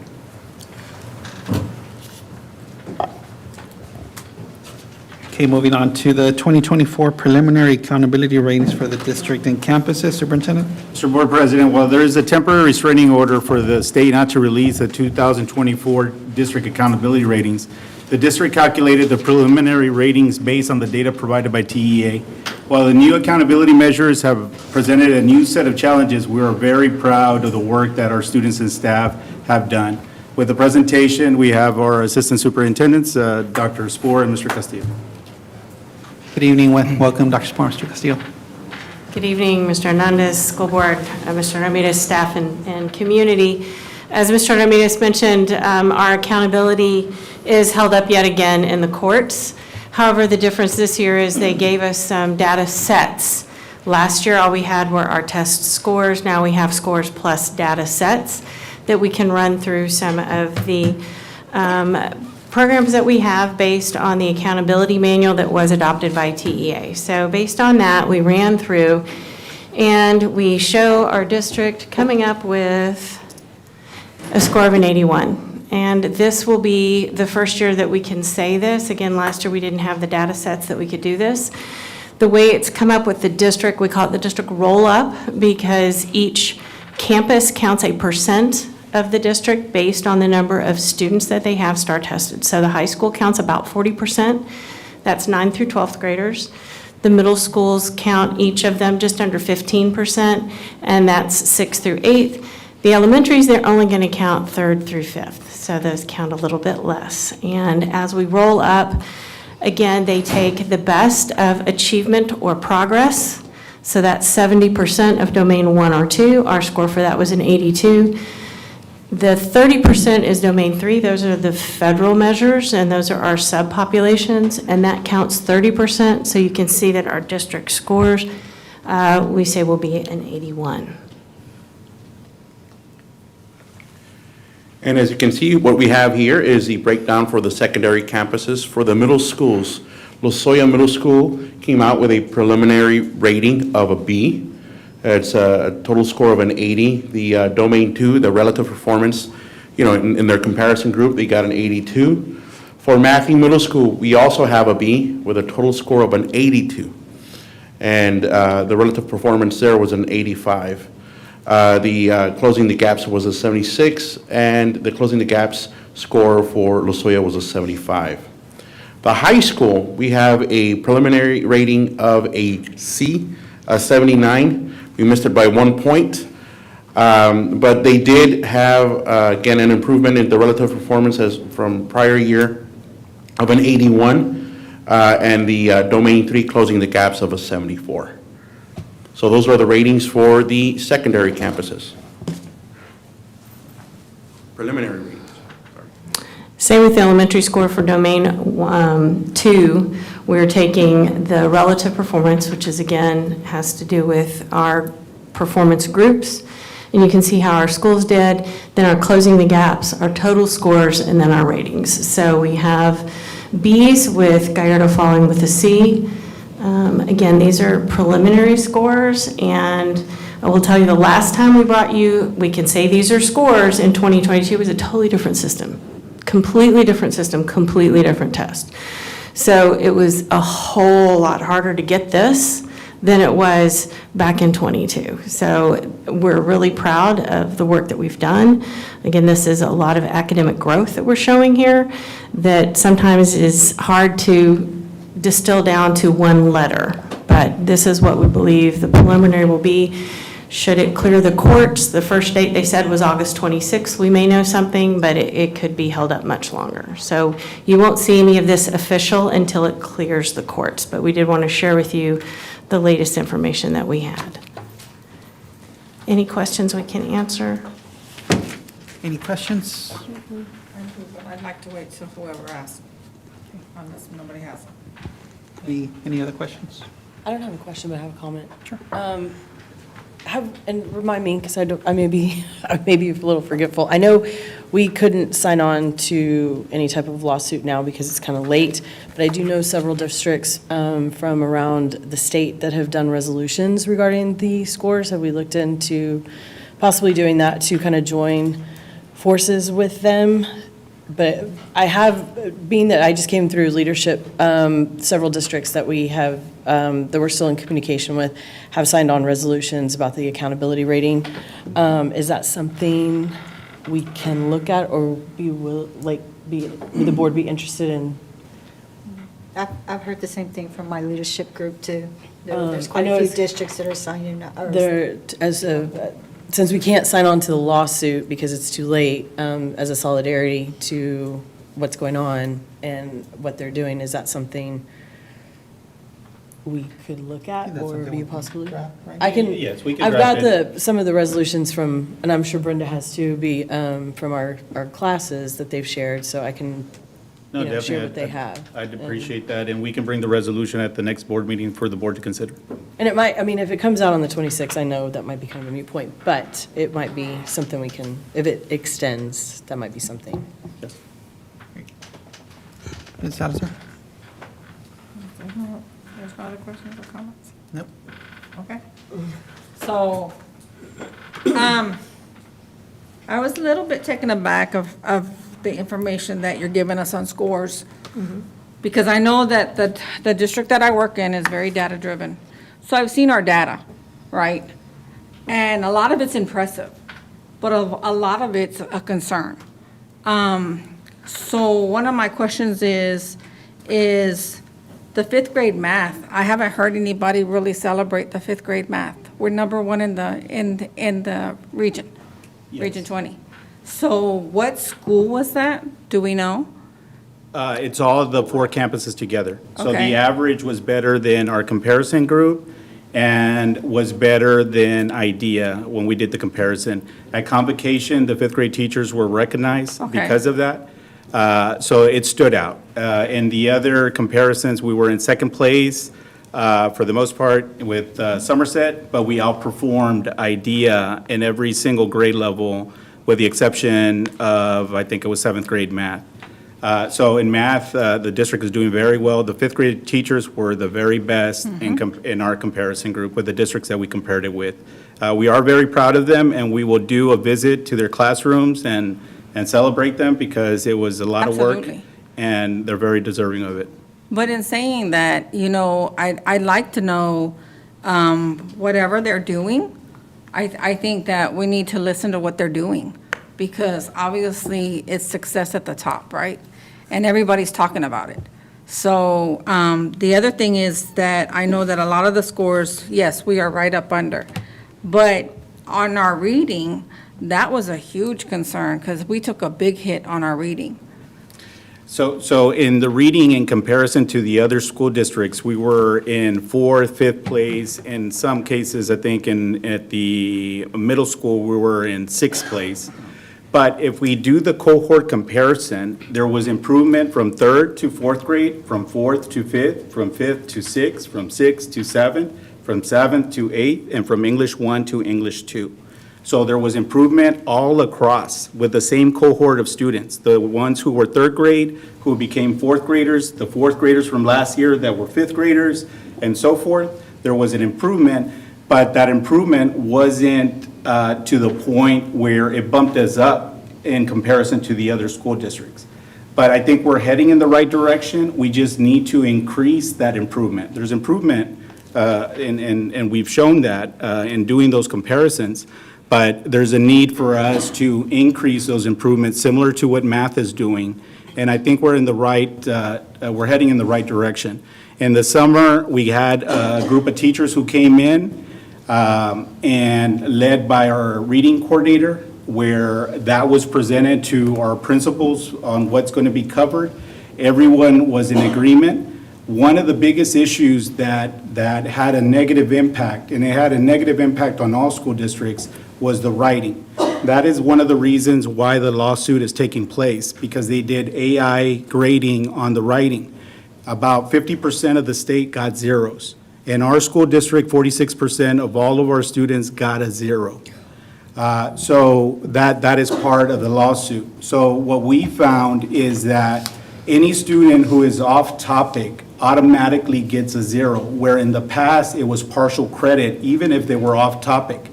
So that is one thing that really had a negative impact on our scores.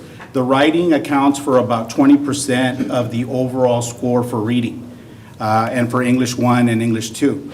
So we figured that if we address that issue, that we will bump up the scores, and you're going to see a huge difference when we do the comparisons at the end of the year once we get the results. I'm very confident that we're heading in the right direction. It shows, the numbers show that there's improvement. We just need to bump it up and just increase that improvement. So, and I'm going to go another route, but on the reading software that we use, has anybody pulled any usage reports on that and then drilled down to what's effective and what's not effective? Yes, everything that we proposed to the board to approve, we've seen the usage report, and we wanted to make sure that it was used. There's different programs that are utilized, but this was something that the teachers took part in, that revisions of the curriculum. We wanted to make sure that we gave ownership to our staff on what was going to be covered. So in that way, there's no finger pointing on, well, the program is not good, or we used to use this and it's no longer used. We wanted them to have a say-so. So we brought them in, they agreed. So yes, we evaluate every program and see the usage, and made sure that we took a survey of the staff that said, hey, we're going to use HMH next year.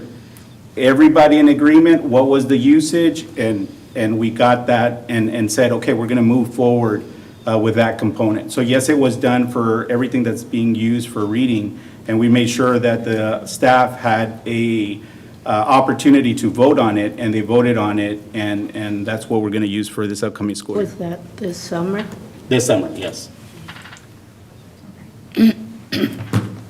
Any other questions or comments? I have a question. Sandra? So is this reading software that we're using for the students, does that contain the writing part also?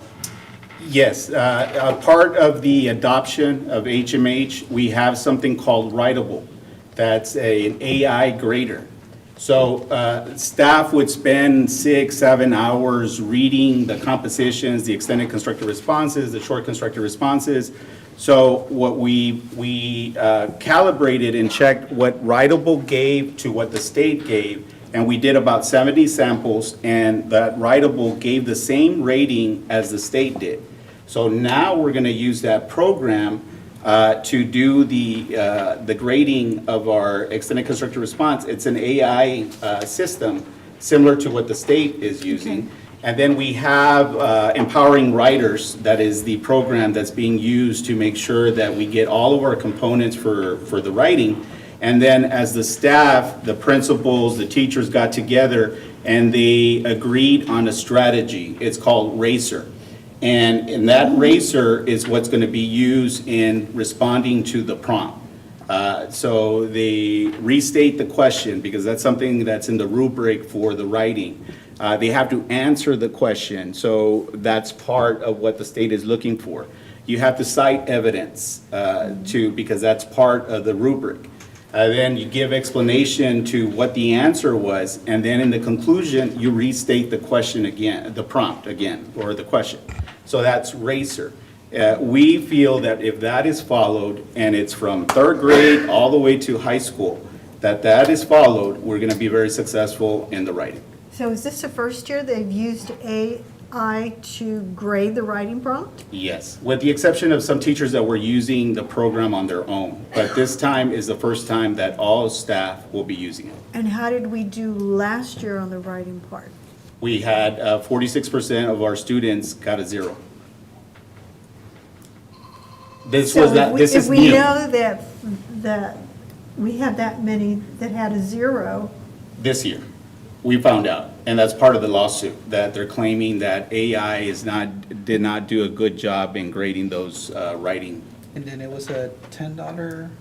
$50. $50 per student to get them graded by a human. And That's so, insane. yeah. So it's part of the lawsuit because it would have cost us quite a bit of money to get them regraded. But we would have gotten some points, right, instead of a 0. so in 22-23, it was AI graded. No, this past year, 23-24 is the first year. So how did they do in 22-23? We had, I think, about 30% or 26% that had 0s. And so, There was a 20% increase with the AI grading. Oh, But to be honest with the board, we checked the writing samples, and following the rubric, we found that for the most part, our students were off topic. It wasn't, in our case, and I can't answer for the rest of the school districts, but in our case, it wasn't the AI that caused it. It's just that in the rubric, it calls for us to be on topic, and our kids were not on topic. Silva? Okay. We haven't gotten the ratings yet, but our students that did well, were they notified? Were they given? You got scores. Yes, students and parents were notified of their individual scores. So I want to separate accountability from performance on the test. So accountability is the letter grade that we're going to get as a district, as a campus.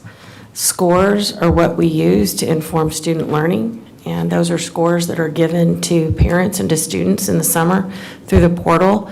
You know, they used to give us papers, and we would mail those home or have them available, send them out, you know, when school started. Everything's online now. So there's a portal that parents can go into, and it'll give them information about their students' performance. And we use that same information that we have to help guide our instruction. So we knew in June how the students did on the test to guide the work that the teachers and the coordinators did in the summer to amp up what we're doing. And so when they come back, we make sure that the students who need more of a challenge, because you're already at a top level, we want to keep you there. We're going to challenge you. Students who may have had another area of weakness, we want to make sure we're shoring that up. So we have that individual test data, and so do the families. Any other, Ms. Olivares? No, I was just going to tell you, thank you for being honest about the reading, or the writing part. I think as a board, we appreciate the honesty. So just to be clear, you're changing programs to help bring those scores up, the reading and writing? I might have missed something. No, we are utilizing the same programs. What we're doing different is that we got an AI grader that's similar to what the state uses. So in that way, as the students, as on a weekly basis or on a monthly basis, as they do their writing, their extended constructive response, we can put it into that AI grader and get the rating of what that child would possibly get by the state, because we did 70-some samples across all grade levels, and we put in the actual responses of students, and the program gave the same rating as the state, or very close to it. One, it'll save staff time, where they don't have to spend too much time grading the writing, and they can concentrate on other things that can focus on our children. And two, that we get a glimpse already now and not get any surprises at the end of the year that we're getting zeros. We will know now. Any other questions, comments? Okay, thank you.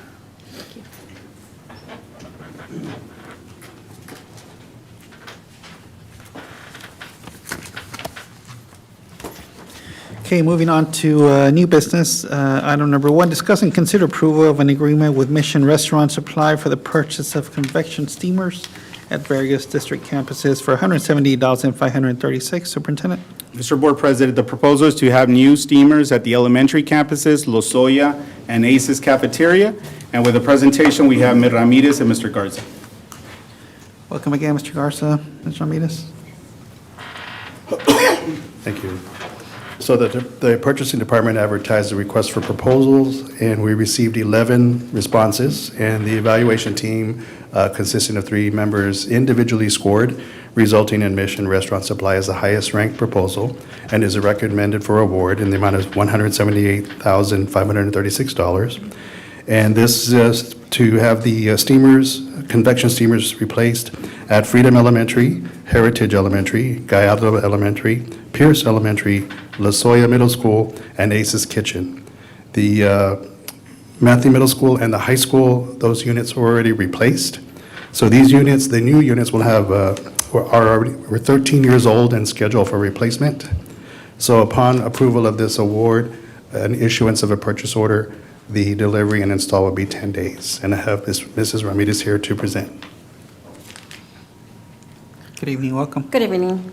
In an effort to spend down our fund balance, we've been purchasing and renovating a lot of our kitchens and cafeterias, and buying the steamers is just another addition to replacing some of the units, or all of the units except for Menchaca, that have, they're old. They're over 13 or over many years, so they need to be replaced.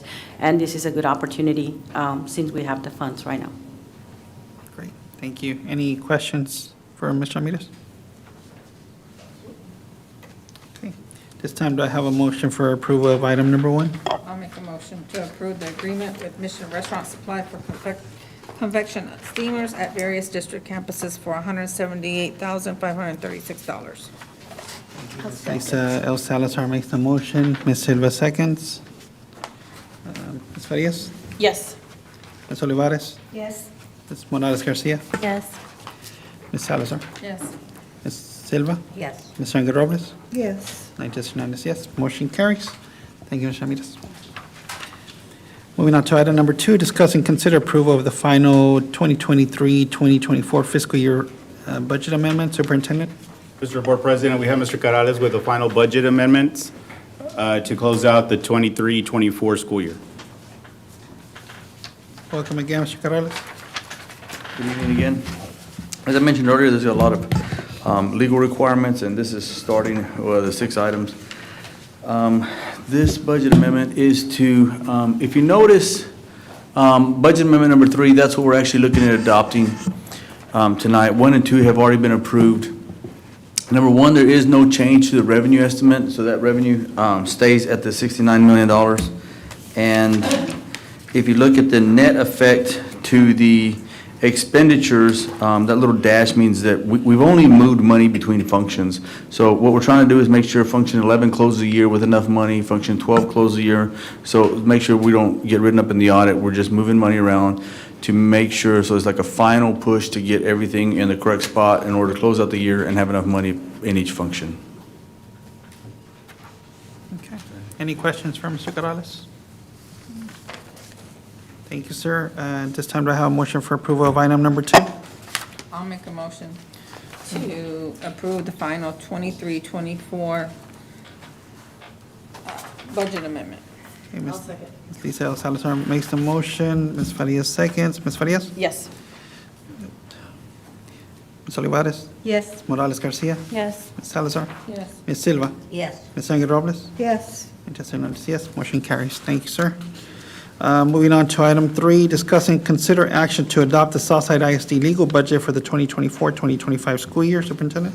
Mr. Board President, the state comp allocations need to be reported in the legal budget. With the presentation with the legal budget, we have Mr. Corrales. Welcome again, sir.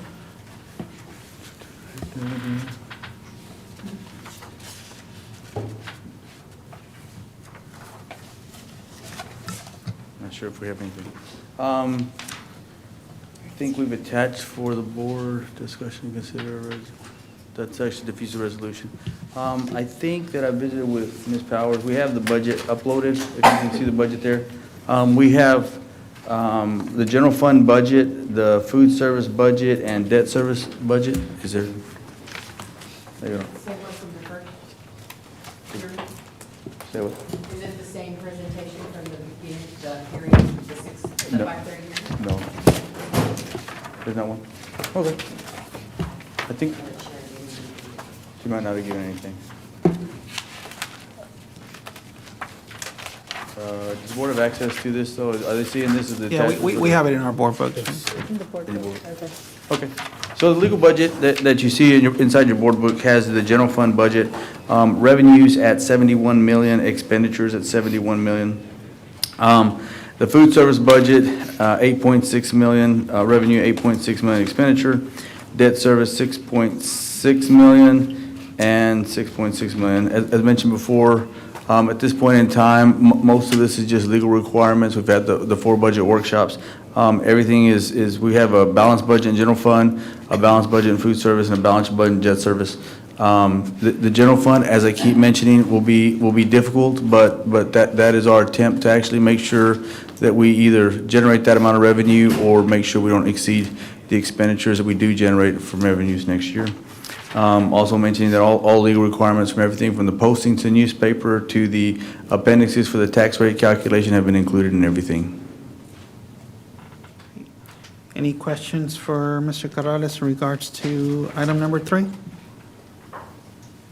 No, Ms. just a Salazar? comment. Thank you for this year. It is a balanced budget back and forth. I know that I had brought that up several years ago, so I appreciate you.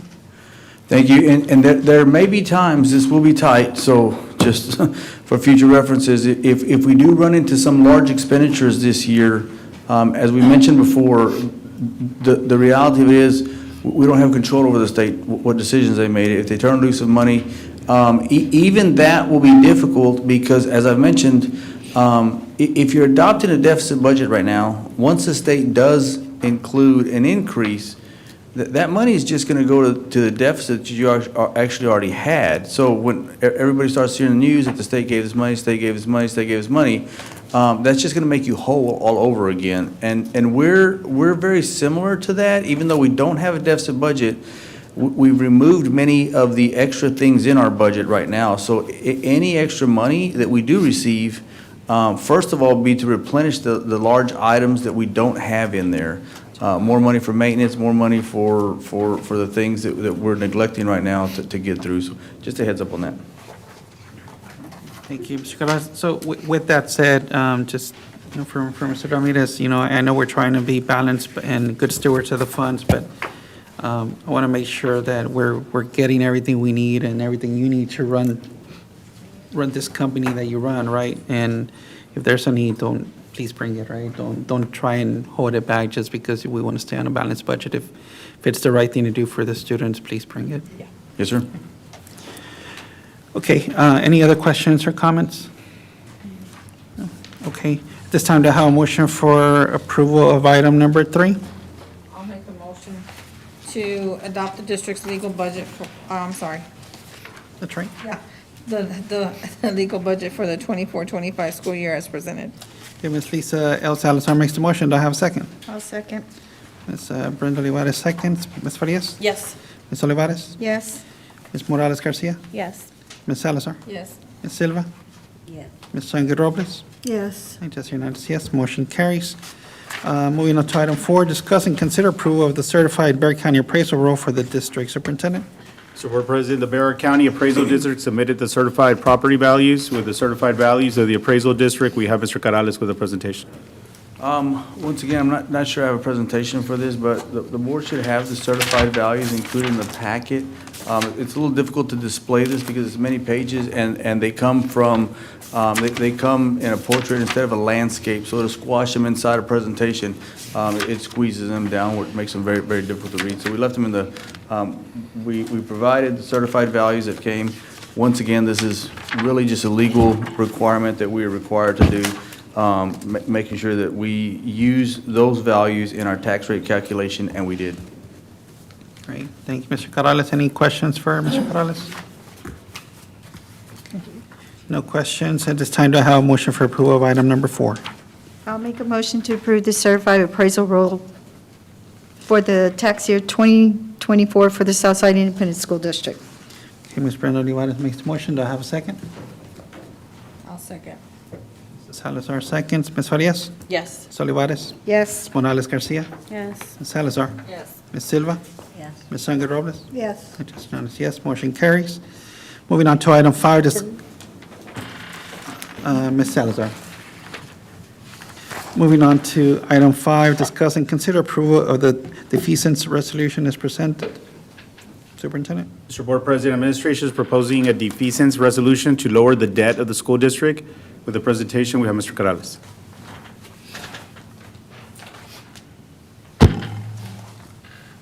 And I also have Michelle Ergon from Hilltop Securities here, in case there's any questions.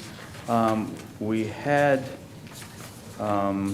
somebody present during a budget workshop to go through the defeasance resolution, and what we're asking to do is keep this tax rate at the same tax rate it is and use those additional funds for this year to pay off some of our bonds earlier. And there will be a savings of approximately $950,000 by leaving the tax rate and paying that debt off early. So we're asking to keep the tax rate the same for the debt service, but in order to do that, we ask for the resolution to be approved first. Great. Any questions for Mr. Corrales? Where are we Silva? getting the money to pay it off? I'm sorry, ma'am? Where are we getting the money to pay it off? The money will come from the tax rate remaining at the same level due to tax values growing. If we leave it at the same level, it'll generate enough revenue to pay off some debt early. Any other questions or comments? Okay. No questions. This time, do I have a motion for approval of item number 5? I'll make a motion to approve the Okay, Ms. Salazar makes the motion. Do I have a second? defeasance resolution as presented. Thank you. Ms. Salazar makes the motion. Do I have a second? I'll second. Go ahead, Katie. I'll second. Second. Ms. Farias? Yes. Ms. Olivares? Yes.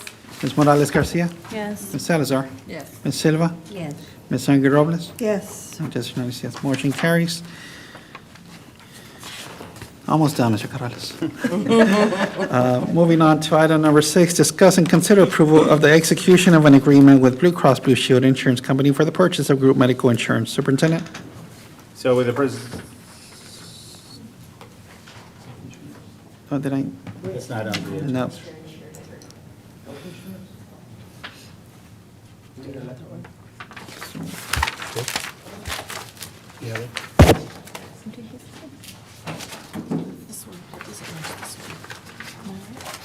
So item number 6, discuss and consider approval for the no new revenue tax rate. Yes. And voter approval tax rate for the tax year 2024 for the Southside Independent School District.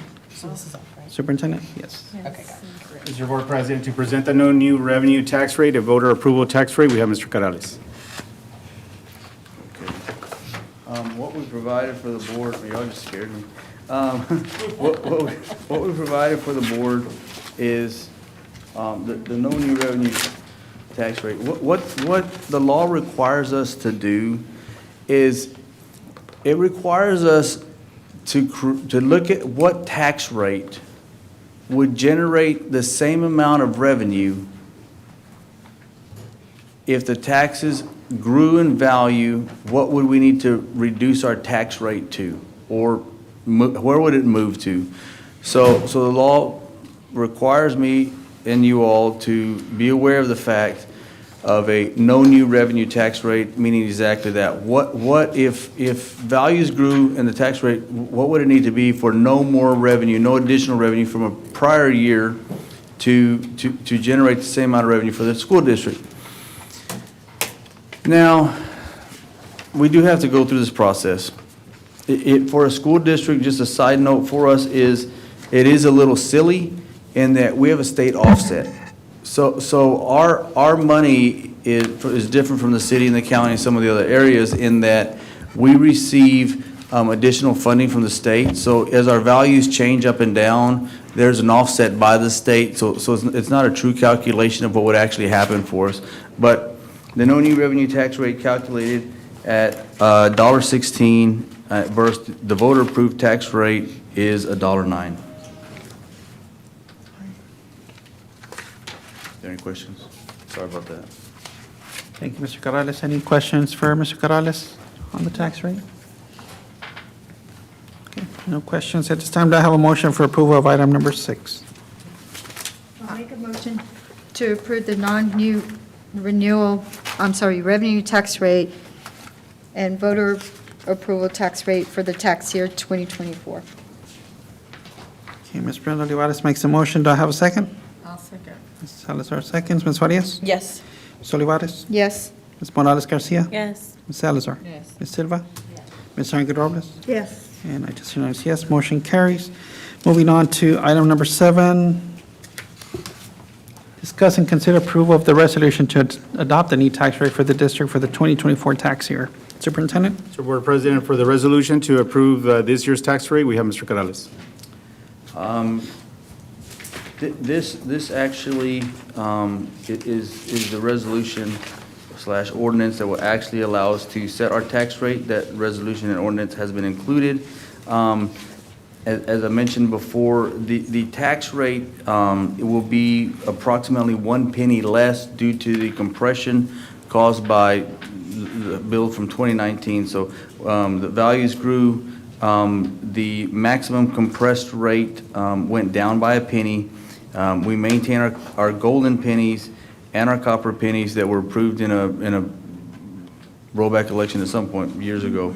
And of course, then the INS tax rate is also being adopted. Approximately 4 decimal points later, so very similar at 0.328800. So those are the tax rates that we're asking to set. Thank you, Mr. Corrales. Any questions for Mr. Corrales? At this time, do I have a motion for item number 7? I'll make the motion to approve the resolution for the tax year 2024, setting the tax rate of 1.0903000 per 100 valuation .761500 for M&O and .3288000 for INS for 2024.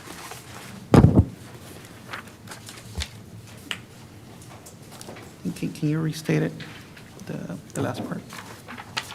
The .032? The .0328800 for Thank you. INS. Thank you. Ms. Salazar makes the motion. I just Hernandez will second. Ms. Farias? Yes. Ms. Olivares? Yes. Ms. Morales Garcia? Yes. Ms. Salazar? Yes. Ms. Silva? Yes. Ms. Sangre Robles? Yes. I just Hernandez, yes. Motion carries. Thank you, Mr. Corrales. At this time, we will not be going into closed meeting. So I will make a motion to adjourn. Do I have a second? I'll second. Ms. Salazar, seconds. All in favor, say aye. Aye. All right. The time is now 7:55 PM, and we are adjourned.